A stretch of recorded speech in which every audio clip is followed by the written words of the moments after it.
Hi, my name is Kate Shear, and I'm a master's student at the University of Exeter. Today I'm going to be talking to you about open-air museums as agents of social change.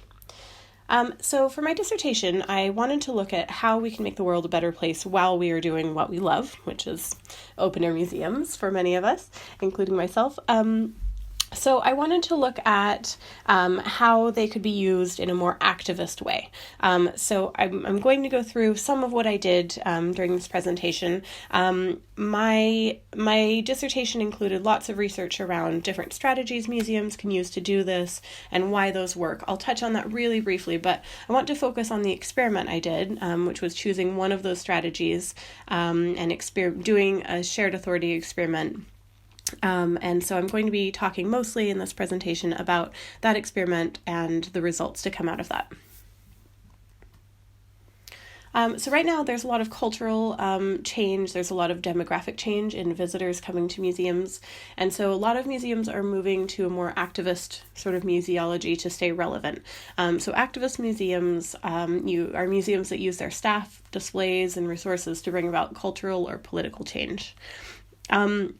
Although some brick and mortar museums are doing this, very few open air museums are doing this, so I wanted to look at that specifically for open air museums. The idea here behind activist museums is that visitors come to the museum, they learn some new information, have their eyes open, maybe have sort of a transformative experience, and then take that home and generally start seeing some of the needs and inequities around them, and start to feel empowered, start to feel ownership over being able to make something happen, being able to make change in society and do something about it. Although there aren't very many open-air museums doing this work yet, I argue in my dissertation that they really should be, because the sort of immersive hands-on experience that you have in an open-air museum really lends itself to getting people feeling comfortable and able to look at things in a really deep way. And so it's a great place to tackle some of these issues. So to really briefly summarize my research, techniques that work for doing this kind of fall into three main categories. One is inspiring empathy, so that could be using first-person narratives and that kind of thing, that personal connection. Another is encouraging critical thinking skills. So anytime visitors come in and are confronted by new information or information that surprises them, causes them to question their preconceptions, that's going to cause them to think more deeply and question the world around them, which is a really critical skill. And finally, there are techniques that fall under the heading of shared authority. So that's anytime you're bringing community members in, working with them, having them in sort of leadership positions at the museum. So I designed an experiment to test a number of these in open-air museums, in a number of open-air museums, to see what was effective, what was engaging visitors, and then, unfortunately, COVID came along. So I had to move my experiment entirely online, and so I wasn't able to do it at real open-air museums. And because of this, also had to scale back the scope of the project. So instead of testing out multiple strategies, I just tested a shared authority experiment. So I shared authority with participants and had them help to, a hypothetical museum in this case, decide on how to furnish a new roundhouse that the museum had built. So the components of the experiment, there were three parts. There was the initial and final survey, and those both generated a data set that so I could look at people's opinions about museums, their experience visiting museums, that kind of thing, their demographics. And then the bulk of it was the roundhouse activity itself. So for the roundhouse activity, participants were told that a museum in Exeter had just constructed a new early Iron Age roundhouse, and they were asked to help decide which replica artifacts to include to stage the roundhouse. And they were told to help, that their job was to do that as accurately and completely as possible. So here is an image of what they were sent. They had the blank roundhouse canvas, and then around the outside, pictures of replicas of finds, local finds from around the time. And each of these they could either drag in and put it in position, resize it, move it around, and set it up how they wanted it, or they could choose to delete it if they didn't feel there was appropriate reference material. Then they were also given the archaeological evidence for these things. So for each item, they were able to read and figure out where the find was made, what the evidence was, what the provenance was, to decide if they thought there was enough evidence to include it or not.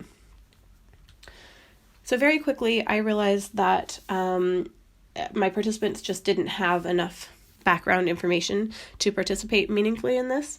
So I created another document that they were then sent before taking part in the Roundhouse activity. And I included a timeline just so they had the basic, even time vocabulary, sort of time period vocabulary that they struggled with. And then some pictures of Bronze and Iron Age artifacts, because what I found was they really just didn't have any frame of reference for the sorts of materials and craftsmanship available at the time. Here's an example of a finished roundhouse. So as you can see, not everything we would probably choose to put in a roundhouse, but it sort of gives an overall feeling of the structure. Okay, so moving into the demographics, I had about 60 completed. About half of those were American and half British. I specifically recruited from those two countries so that I could look at whether there were any differences in how people perceive museums. About a third were archaeologists and 2/3 were not, which is useful for comparisons. And then I had a good range of participant ages, and actually this data tracked fairly well with some data from actual visitors to museums in the UK. Okay, so the Roundhouse results, a few groups did this over Zoom, where they were actually debating with each other which artifacts to include. This was really interesting and fell into similar patterns each time. So quickly they would start having the same kind of conversations that archaeologists have at open-air museums, saying, well, we really want to include this, but we just don't feel like there's enough evidence. However, we're fairly certain they must have had this item, because looking at the other things that they do have. So what do we do? So that was really interesting to see that those debates that are that take place at open air museums, participants with no archaeology background got straight into that, and within 5 minutes we're having similar sorts of conversations. This was really interesting to do. I did this with a few groups, but then it was very time consuming to do it over Zoom. So the majority completed it individually and emailed it back to me. So then when you look, this is a chart showing the percentage of participants that included each artifact, and also archaeologists and non-archaeologists. So what you can see is there's a very high degree of agreement among participants and also among archaeologists and non-archaeologists. So the two really important takeaways from this are, one, that museums, that archaeologists and the public really have very similar tolerances for how they interpret evidence and which items they include. Archaeologists at museums, I've often heard them say, we just don't know, how much tolerance there is for sort of stretching the evidence, giving our best guess, that sort of thing. And I think this should be really reassuring to open air museums that actually the public kind of want to see what we want to show them. So that's good news, certainly.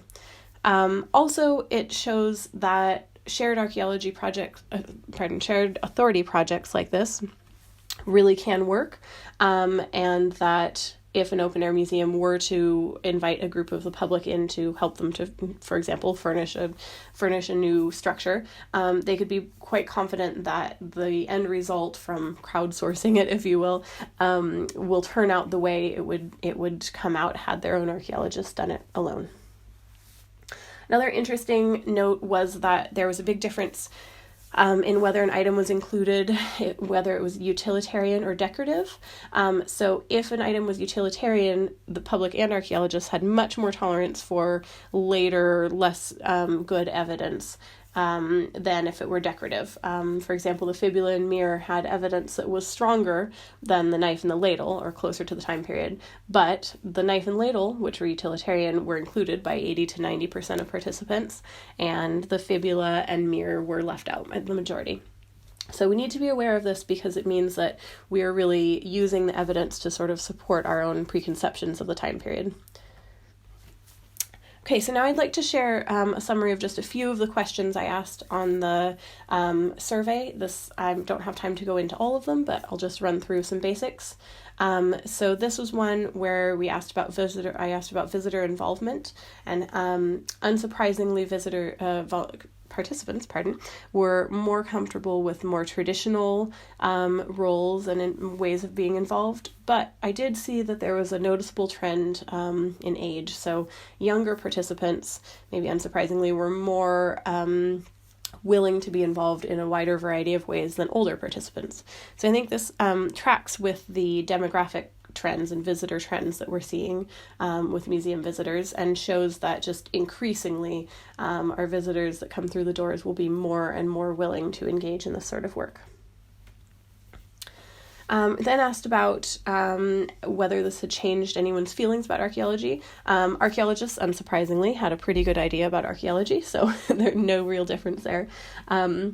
But for non-archaeologists, many reported that this had changed how they felt about archaeology. And I think that this is really telling, because even being involved in a 30-minute virtual project on archaeology was something that caused them to think more deeply about it. I think it just shows that a lot of the public have not had much interaction with archaeology, and there's a real sort of blank slate there where people just have not. It's a great opportunity to involve them more in archaeology.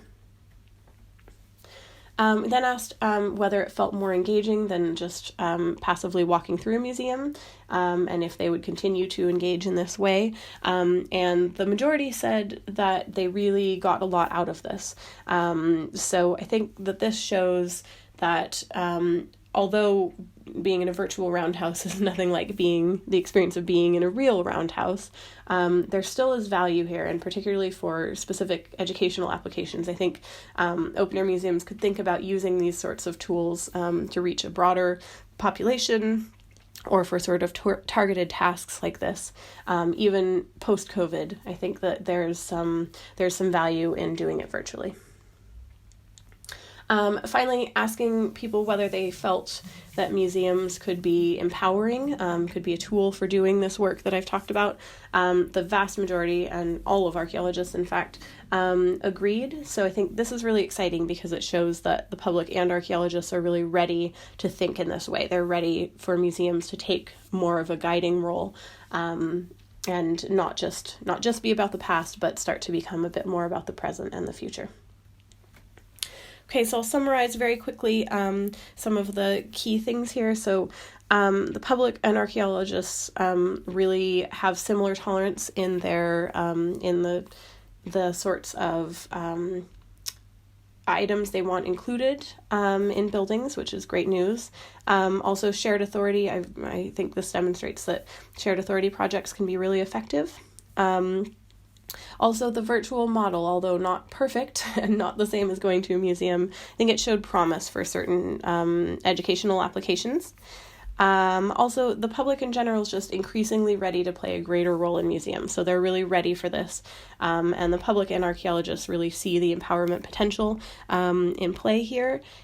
So open air museums really should move more into these directions, because while we're having fun doing what we do as archaeologists and at open air museums, we can also be really working to make a difference in our world and helping to make it a better place.